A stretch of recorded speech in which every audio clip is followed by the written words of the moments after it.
Flocke and her buddy Rasputin are doing well and visibly enjoying their new enclosure in Antibes in the south of France.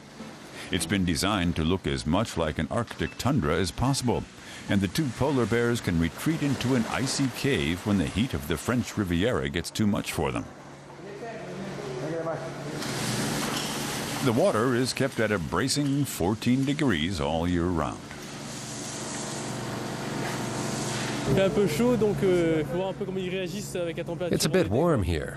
It'll be interesting to see how they cope in the summer, although they do have their cave.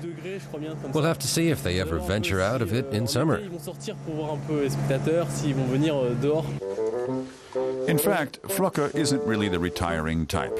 She's been a media star her whole life long, a celebrity not only in her hometown of Nuremberg. A few weeks after her birth, she was removed from her mother's care and raised by zookeepers, just like Berlin's famous Knut. Hundreds of spectators visited the church to catch a glimpse of fluffy Flocke. But 2 years later, the Nuremberg Zoo decided it was time for her to move out. In early 2010, she was relocated to the newly constructed enclosure at Marineland in Antibes. I think it's all right. It's a nice place there, and we'll probably be seeing some new cubs here soon enough. This way we'll have enough space for them. Animals should stay there where they're born. You can't just pack them off like that. But a few weeks ago, Flocke and Rasputin were transported from Nuremberg to Antibes. They'd been practicing the trip for months, with grapes as a reward. In the end, the long journey was a smooth one. But until very recently, their new home was a bit of a building site. Marineland invested 3.5 million euros in the new enclosure, making sure that conditions were just right for the polar bears. Almost 3 hectares of built-up area for just 2 polar bears.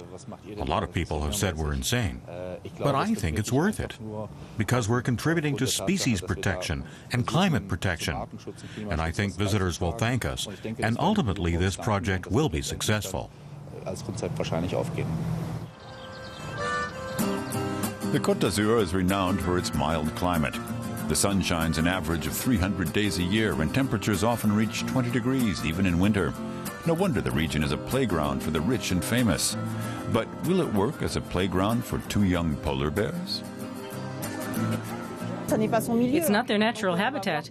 We're here to see how the polar bears are acclimatizing to the Côte d'Azur, aren't we, kids?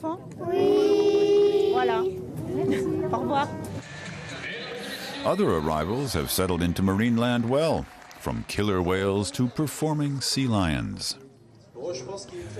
No one in Antibes is expecting Flocke and Rasputin to put on this kind of show, but they are hoping that the two might produce a few cubs before too long.